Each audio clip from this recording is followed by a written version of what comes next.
तो हेलो दोस्तों, कैसे हैं आप लोग। तो स्वागत है आपका इस नए वीडियो में। तो आज का टॉपिक है हिंदी का ऑब्जेक्टिव क्वेश्चन, जो कि बिहार बोर्ड मॉडल सेट 2023 का बहुत ही इंपॉर्टेंट क्वेश्चन है। तो सारे ऑब्जेक्टिव क्वेश्चन को हम आज कवर करेंगे, तो वीडियो को लास्ट तक जरूर देखिएगा। अगर वीडियो अच्छा लगे तो वीडियो को लाइक, कमेंट एंड चैनल को सब्सक्राइब करना न भूलिएगा। तो चलिए चलते हैं आज के क्वेश्चन की ओर।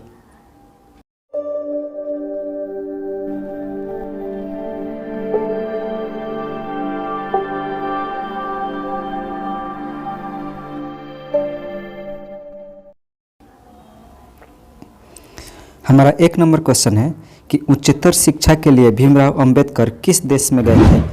तो उच्चतर शिक्षा के लिए बताना है कि भीमराव अंबेडकर किस देश में गए थे। तो हमारा आंसर हो जाएगा डी, वे अमेरिका गए थे। चलिए अगला प्रश्न है कि जाति पाति तोड़क मंडल का वार्षिक सम्मेलन किस वर्ष हुआ था। तो इसका सम्मेलन हुआ था 1936 ईस्वी में। हमारा आंसर हो जाएगा बी। चलिए अगला प्रश्न है निम्न में से कौन पड़ोसियों के आवारागर्द छोकरों के साथ लट्टू नचा रहा था। तो हमारा आंसर हो जाएगा सी, मदन। चलिए अगला प्रश्न है भारत से हम क्या सीखे शीर्षक पाठ्य साहित्य की कौन सी विद्या है। तो इसकी विद्या है भाषण। हमारा आंसर हो जाएगा डी। चलिए अगला प्रश्न है कि बताना है कि चारुचंद्र लेख नामक उपन्यास किस लेखक की रचना है। तो हमारा आंसर हो जाएगा ए, हजारी प्रसाद द्विवेदी। ये हजारी प्रसाद द्विवेदी की रचना है। चलिए अगला प्रश्न है कि लेखक गुणाकर मूले की शिक्षा की भाषा क्या थी। तो लेखक गुणाकर मूले की शिक्षा की भाषा थी मराठी। हमारा आंसर हो जाएगा बी। चलिए अगला प्रश्न है कि बताना है कि हमारे पड़ोसी देश नेपाल की नेपाली व नेवारी भाषाएं किस लिपि में लिखी जाती है। तो इसकी लिपि होती है देवनागरी लिपि। जैसी हमारी हिंदी की लिपि होती है वैसे ही इनकी भी लिपि होती है देवनागरी लिपि। चलिए अगला प्रश्न है कि बताना है कि निम्न में से जैन गणितज्ञ कौन है। तो जैन गणितज्ञ थे महावीराचार्य। हमारा आंसर हो जाएगा सी। चलिए अगला प्रश्न है कि बहादुर शीर्षक कहानी के लेखक का नाम क्या है। तो बहादुर शीर्षक कहानी के लेखक का नाम है गुणाकर मूले। हमारा आंसर हो जाएगा सी। चलिए अगला प्रश्न है कि बहादुर शीर्षक कहानी में कौन अपने शरीर की मालिश बहादुर से करवाता था। तो हमारा आंसर हो जाएगा डी, किशोर। यानी कि जो किशोर था वो अपने शरीर की मालिश बहादुर से करवाया करता था। चलिए अगला प्रश्न है कि 11 रुपए की साड़ी के खूंट से निकालकर यहीं चारपाई पर रखे पर वे मिल नहीं रहे, यह किसने कहा था। ये कहा था रिश्तेदार की पत्नी ने। हमारा आंसर हो जाएगा बी। चलिए अगला प्रश्न है कि बताना है कि लेखक रामविलास शर्मा का जन्म किस वर्ष हुआ था। तो लेखक रामविलास शर्मा का जन्म हुआ था 1913 ईस्वी में। हमारा आंसर हो जाएगा बी। चलिए हमारा अगला प्रश्न है कि जो साहित्य दूसरों की नकल करके लिखा जाए वो अधम कोटि का होता है और जो सांस्कृतिक असमर्थता का सूचक होता है। यह पंक्ति किस शीर्षक पाठ से है।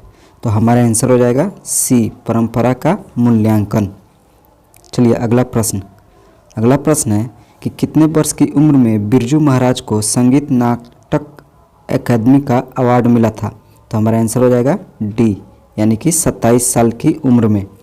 चलिए अगला प्रश्न है कि बिरजू महाराज कानपुर में कितने साल रहे हैं। तो बिरजू महाराज कानपुर में 2-2.5 साल रहे हैं। हमारा आंसर हो जाएगा बी। चलिए अगला प्रश्न है कि अविन्यो शीर्षक पाठ में फ्रेंच शासकों ने किनकी गतिविधियों पर नज़र रखने के लिए किला बनवाया था। तो फ्रेंच शासकों ने वहाँ के पोप पर नज़र रखने के लिए किला बनवाया था। हमारा आंसर हो जाएगा सी। चलिए अगला प्रश्न है कि रोन नदी कहाँ है, यानी कि रोन नदी कहाँ पड़ता है। तो रोन नदी पड़ता है दक्षिणी फ्रांस में। हमारा आंसर हो जाएगा डी। चलिए अगला प्रश्न है कि दीवार में एक खिड़की रहती थी नामक उपन्यास किस लेखक की रचना है। तो दीवार में एक खिड़की लगी रहती थी तो किसकी रचना है। तो हमारा आंसर हो जाएगा हजारी प्रसाद द्विवेदी। हमारा आंसर हो जाएगा सी। चलिए अगला प्रश्न। अगला प्रश्न है मछली शीर्षक कहानी में लेखक की माँ क्या कर रही है? तो हमारा आंसर हो जाएगा ए, मसाला पीस रही है।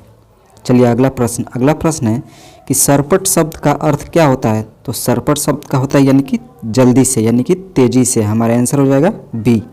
चलिए अगला प्रश्न। अगला प्रश्न है यतीन्द्र मिश्र ने स्पीक मैके विरासत 2001 के कार्यक्रम के लिए रूपांकर कलाओं पर केंद्रित किस पत्रिका का संपादन किया था? तो ये साहित्य पत्रिका का संपादन किया था। हमारा आंसर हो जाएगा बी। चलिए अगला प्रश्न। अगला प्रश्न है अमीरुद्दीन यानी कि बिस्मिल्लाह खां का ननिहाल कहाँ है?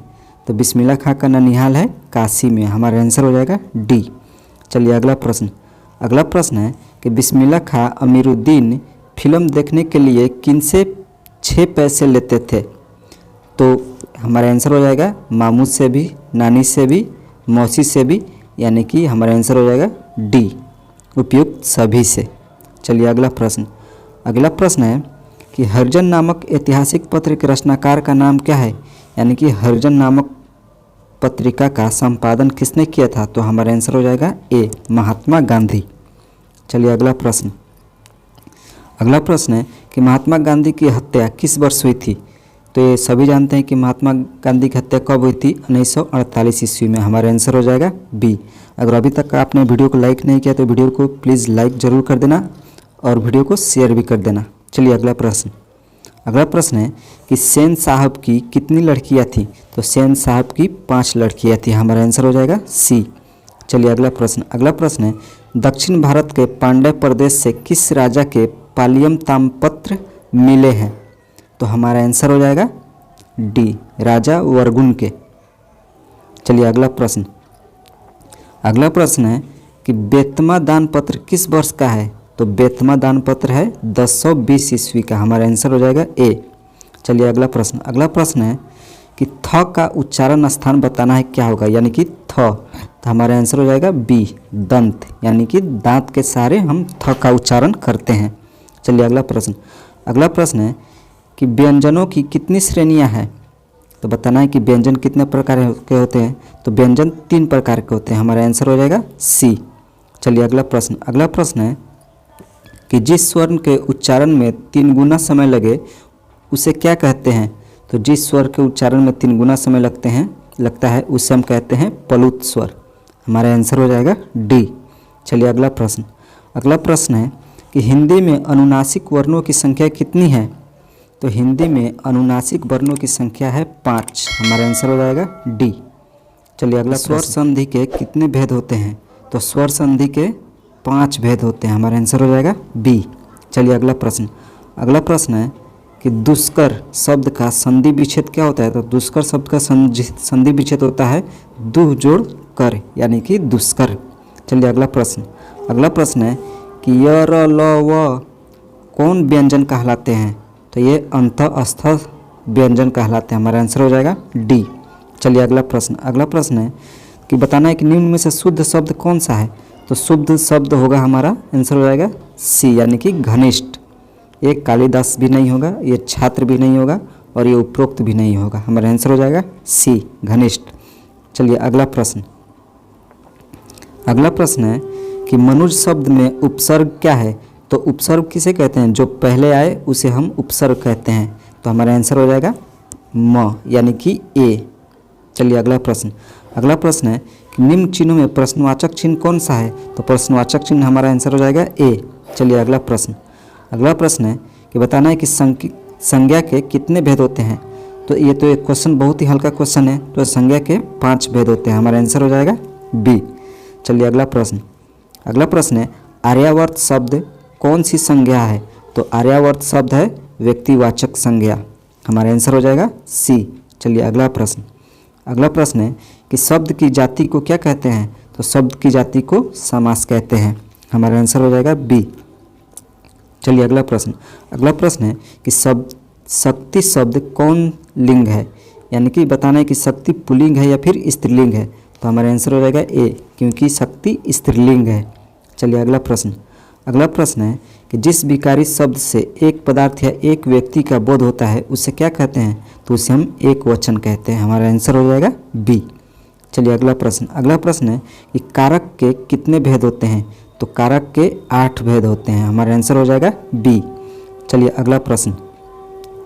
अगला प्रश्न है कि को के लिए किस कारक की विभक्ति है, तो हम सभी जानते हैं कि संप्रदान के लिए, यानी कि संप्रदान के लिए, तो हमारा आंसर हो जाएगा सी, संप्रदान कारक। चलिए अगला प्रश्न। अगला प्रश्न है कि शिकारी ने बाघ मारा किस कारक का उदाहरण है, तो हमारा आंसर हो जाएगा सी, कर्ता कारक का, क्योंकि ये शिकारी ने बाघ को मारा। चलिए अगला प्रश्न। अगला प्रश्न है वह जो न करे सो थोड़ा किस सर्वनाम का उदाहरण है, तो हमारा आंसर हो जाएगा ए, ये संबंधवाचक सर्वनाम का उदाहरण है। चलिए अगला प्रश्न। अगला प्रश्न है कि ऐसा आदमी किस विशेषण का उदाहरण है, तो हमारा आंसर हो जाएगा बी, ये सार्वनामिक विशेषण का उदाहरण है। चलिए अगला प्रश्न। अगला प्रश्न है धार्मिक शब्द में प्रत्यय क्या है, यानी कि प्रत्यय जो कि क्या हो लास्ट में जुड़े, तो धार्मिक में क्या होता है, धर्म जोड़ इक, तो हमारा आंसर हो जाएगा सी, इक। चलिए अगला प्रश्न। अगला प्रश्न है कि जिन क्रियाओं से इस बात का बोध हो कि कर्ता स्वयं कार्य न करके किसी दूसरे को कार्य करने के लिए प्रेरित करता है उसे कौन क्रिया कहते हैं, तो उसे हम कहते हैं प्रेरणार्थक क्रिया। हमारा आंसर हो जाएगा ए। चलिए अगला प्रश्न। अगला प्रश्न है कि मैं घड़ा भरता हूँ किस क्रिया का उदाहरण है, तो हमारा आंसर हो जाएगा ए, ये अकर्मक क्रिया का उदाहरण है। चलिए अगला प्रश्न। अगला प्रश्न है कि भूत शब्द में प्रत्यय क्या है, तो भूत शब्द में प्रत्यय क्या होगा, भू प्लस त, तो हमारा प्रत्यय क्या हो जाएगा त, यानी कि हमारा आंसर हो जाएगा ए। चलिए अगला प्रश्न। अगला प्रश्न है अन्याय शब्द का विशेषण क्या है, तो अन्याय शब्द का विशेषण हो जाएगा, हमारा आंसर हो जाएगा सी, अन्यायी। चलिए अगला प्रश्न। अगला प्रश्न है कि बाहरी वेशभूषा पूजा पाठ और कर्म कांड के स्थान पर सरल सच्चे हृदय से राम नाम का कीर्तन पर बल गुरु नानक के किस पद में दिया गया है, तो हमारा आंसर हो जाएगा बी, द्वितीय पद में। चलिए अगला प्रश्न। अगला प्रश्न है कि आशा दीवार किसकी रचना है, आशा दीवार किसकी रचना है, हमारा आंसर हो जाएगा डी, ये गुरु नानक की रचना है। चलिए अगला प्रश्न। अगला प्रश्न है कि शिखा शब्द का अर्थ क्या होता है, तो शिखा शब्द का अर्थ होता है चोटी, यानी कि जो औरतों की चोटी होती है वो वाली चोटी, पहाड़ वाली चोटी नहीं। हमारा आंसर हो जाएगा बी। चलिए अगला प्रश्न। अगला प्रश्न है प्रेम ऐनी श्री राधिका शीर्षक दोहे के रचनाकार कौन है, तो हमारा आंसर हो जाएगा बी, रसखान। चलिए अगला प्रश्न। अगला प्रश्न है कि निम्नलिखित में से किस कवि की सवैया और घनाक्षरी अत्यंत प्रसिद्ध है, तो हमारा आंसर हो जाएगा डी, यानी कि रसखान की। चलिए अगला प्रश्न। अगला प्रश्न है कि प्रेम मार्ग का ऐसा प्रवीण और धीर पथिक तथा जाबादानी का ऐसा दावा रखने वाला ब्रज भाषा का दूसरा कवि नहीं हुआ। कवि घनानंद के बारे में यह किसने कहा था, तो ये कहा था आचार्य रामचंद्र शुक्ल ने। हमारा आंसर हो जाएगा बी। चलिए अगला प्रश्न। अगला प्रश्न है कवि घनानंद अपने आंसुओं को कहाँ पहुँचाना चाहते थे, तो कवि घनानंद अपने आंसुओं को सुजान के आंगन में पहुँचाना चाहते थे। हमारा आंसर हो जाएगा सी। चलिए अगला प्रश्न। अगला प्रश्न है कौन कवि काव्य और जीवन दोनों क्षेत्रों में भारतेंदु हरिश्चंद्र को अपना आदर्श मानते थे, तो हमारा आंसर हो जाएगा डी, बद्री नारायण चौधरी प्रेमधन। चलिए अगला प्रश्न। अगला प्रश्न है स्वर्णधूलि शीर्षक काव्य किस कवि की रचना है, तो स्वर्णधूलि शीर्षक काव्य सुमित्रानंद पंत की रचना है। हमारा आंसर हो जाएगा डी। चलिए अगला प्रश्न। अगला प्रश्न है आत्मजयी नामक प्रबंध काव्य किसकी रचना है, तो हमारा आंसर हो जाएगा बी, कुंवर नारायण की। चलिए अगला प्रश्न। अगला प्रश्न है कि दो राह समय के रथ का घर घर नाद सुनो सिंहासन खाली करो कि जनता की आती है। यह पंक्ति किस शीर्षक कविता का है? तो हमारा आंसर हो जाएगा सी, यानी कि जनतंत्र का जन्म। हमारा आंसर हो जाएगा सी, जनतंत्र का जन्म। चलिए अगला प्रश्न। अगला प्रश्न है कि सच्चिदानंद हीरानंद व त्यासन अगेय की कविता निम्न में से कौन है? तो हमारा आंसर हो जाएगा डी, ये हिरोशिमा। चलिए अगला प्रश्न। अगला प्रश्न है कि हिरोशिमा शीर्षक कविता में जली हुई छाया किसकी साक्षी है? तो हिरोशिमा शीर्षक कविता में जली हुई छाया मानव की साक्षी है। हमारा आंसर हो जाएगा ए। चलिए अगला प्रश्न। अगला प्रश्न है कि एक वृक्ष की हत्या शीर्षक कविता में कौन हमेशा चौकन्ना रहता है? तो हमारा आंसर हो जाएगा बी, यानी कि वृक्ष। चलिए अगला प्रश्न। चलिए हमारा अगला प्रश्न है कि कवि बीरेन डंगवाल का जन्म किस वर्ष हुआ था? तो हमारा आंसर हो जाएगा ए, 1947 ईस्वी में। चलिए अगला प्रश्न। अगला प्रश्न है कि हमारी नींद शीर्षक कविता में किसने बीज की फूली हुई छत को भीतर से धकेलना शुरू किया था? तो हमारा आंसर हो जाएगा सी, अंकुर को। चलिए अगला प्रश्न। अगला प्रश्न है कि किस काव्य संग्रह पर बीरेन डंगवाल को साहित्य अकादमी पुरस्कार प्राप्त हुआ था? तो हमारा आंसर हो जाएगा डी, यानी कि दुष्चक्र में अस्पष्टता। हमारा आंसर हो जाएगा डी। चलिए अगला प्रश्न। अगला प्रश्न है कि स्त्रीत्व का मानचित्र नामक आलोचना किसकी रचना है? तो हमारा आंसर हो जाएगा डी, अनामिका की। चलिए अगला प्रश्न। अगला प्रश्न है कवित्री अनामिका का जन्म स्थान कहाँ है? तो कवित्री अनामिका का जन्म स्थान है बिहार में। हमारा आंसर हो जाएगा सी, बिहार के मुजफ्फरपुर जिले में, मुजफ्फरपुर में। याद रखिएगा लोग। अगर वीडियो को अभी तक आपने लाइक नहीं किया तो प्लीज़ वीडियो को लाइक कर दीजिए और चैनल को सब्सक्राइब जरूर कर देना। चलिए अगला प्रश्न। अगला प्रश्न है कि लेखक श्रीनिवास को साहित्य अकादमी ने किस वर्ष पुरस्कृत किया था? तो हमारा आंसर हो जाएगा बी, 1967 ईस्वी में। चलिए अगला प्रश्न। अगला प्रश्न है कि दही वाली मंगमा शीर्षक कहानी का अनुवाद किसने किया था? तो दही वाली मंगमा शीर्षक कहानी का अनुवाद किया था B.R. नारायण ने। हमारा आंसर हो जाएगा बी। चलिए अगला प्रश्न। अगला प्रश्न है कि ढहते विश्वास शीर्षक कहानी के लेखक का नाम क्या है? तो ढहते विश्वास शीर्षक कहानी के लेखक का नाम है सातकोड़ी होता। हमारा आंसर हो जाएगा बी। चलिए अगला प्रश्न। अगला प्रश्न है कि पिछले कई दिनों से लगातार बारिश होते देख लक्ष्मी को क्या लग रहा था? तो हमारा आंसर हो जाएगा सी, यानी कि बाढ़ आएगी। चलिए अगला प्रश्न। अगला प्रश्न है कि जन्म से पागल और गूंगी कौन थी? तो हमारा आंसर हो जाएगा डी, यानी कि मंगू। चलिए अगला प्रश्न। अगला प्रश्न है कि मंगू के अलावा माँ को कितनी संतानें थीं? तो मंगू के अलावा माँ की 3 संतानें थीं। हमारा आंसर हो जाएगा सी। चलिए अगला प्रश्न। अगला प्रश्न है कि नगर शीर्षक कहानी के लेखक का नाम क्या है? तो इस शीर्षक के कहानी के लेखक का नाम है सुजाता। हमारा आंसर हो जाएगा ए। चलिए अगला प्रश्न। अगला प्रश्न है कि वलियम्मा की बेटी का नाम क्या था? तो वलियम्मा की बेटी का नाम था पापापति। हमारा आंसर हो जाएगा ए। चलिए अगला प्रश्न। अगला प्रश्न है कि निम्न में से बताना है कि शुद्ध वाक्य कौन सा है? तो हमारा आंसर क्या हो जाएगा? हमारा आंसर हो जाएगा ए, यानी कि खबर सुनकर मैं विस्मय हो गया।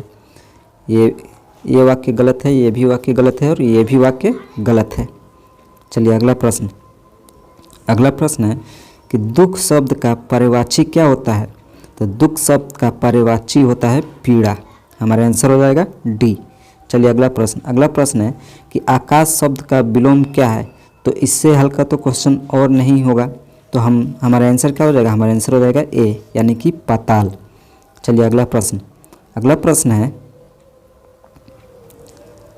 बताना है कि जिसके माता पिता न हो के लिए एक शब्द क्या है? तो हमारा आंसर क्या हो जाएगा? हमारा आंसर हो जाएगा बी, यानी कि अनाथ। चलिए अगला प्रश्न। अगला प्रश्न है कि दूध का दूध, पानी का पानी, लौकिकता का अर्थ क्या है? तो दूध का दूध और पानी का पानी, लौकिकता का अर्थ क्या होता है? तो हमारा आंसर हो जाएगा ए, यानी कि सही न्याय करना। चलिए अगला प्रश्न। अगला प्रश्न है कि सेनानायक शब्द कौन सा समास है? तो सेनानायक शब्द यानी कि क्या होता है कि सेना का नायक। तो हमारा आंसर क्या हो जाएगा? डी। हमारा आंसर हो जाएगा डी, तत्पुरुष समास। चलिए अगला प्रश्न है आंखें खुलना मुहावरे का अर्थ क्या है? तो आंखें खुलना मुहावरे का अर्थ होता है सजग होना। हमारा आंसर हो जाएगा ए। चलिए अगला प्रश्न है कि वह कल घर जाएगा किस काल का उदाहरण है? यानी कि वह कल घर जाएगा, तो हमारे ये है भविष्य काल का। तो हमारा आंसर हो जाएगा ए, भविष्यत काल। चलिए अगला प्रश्न है कि पगड़ी शब्द क्या है? तो पगड़ी शब्द होगा, ये हो जाएगा हमारा बी, यानी कि देशज शब्द है। चलिए अगला प्रश्न है कि पर्वत शब्द का विशेषण क्या होता है? तो पर्वत शब्द का विशेषण होता है सी, पर्वतीय। चलिए अगला प्रश्न है कि बताना है कि पुत्रवान शब्द का स्त्रीलिंग रूप क्या है? तो पुत्रवान शब्द का स्त्रीलिंग होता है पुत्रवती। हमारा आंसर हो जाएगा डी, यानी कि पुत्रवती। चलिए अगला प्रश्न है कि बताने कि उल्लास शब्द का संधि विच्छेद क्या है?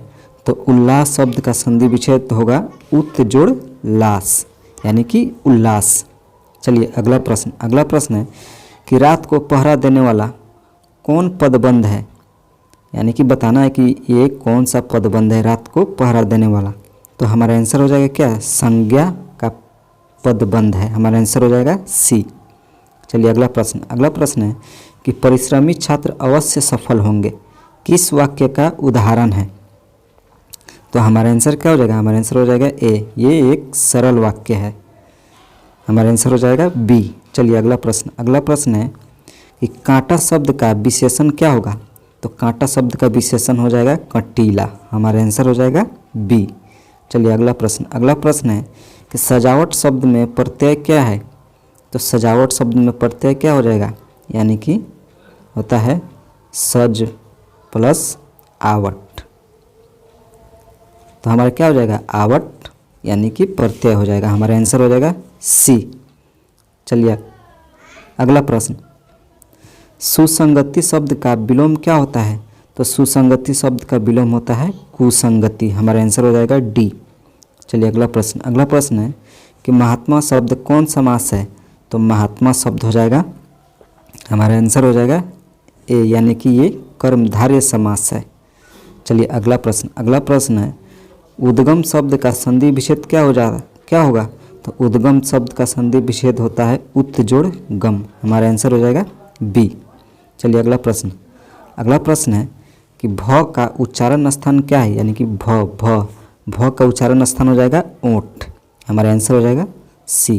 तो चलिए वीडियो देखने के लिए धन्यवाद। अगर वीडियो अच्छा लगे तो वीडियो को लाइक, कमेंट और चैनल को सब्सक्राइब जरूर कर दीजिएगा।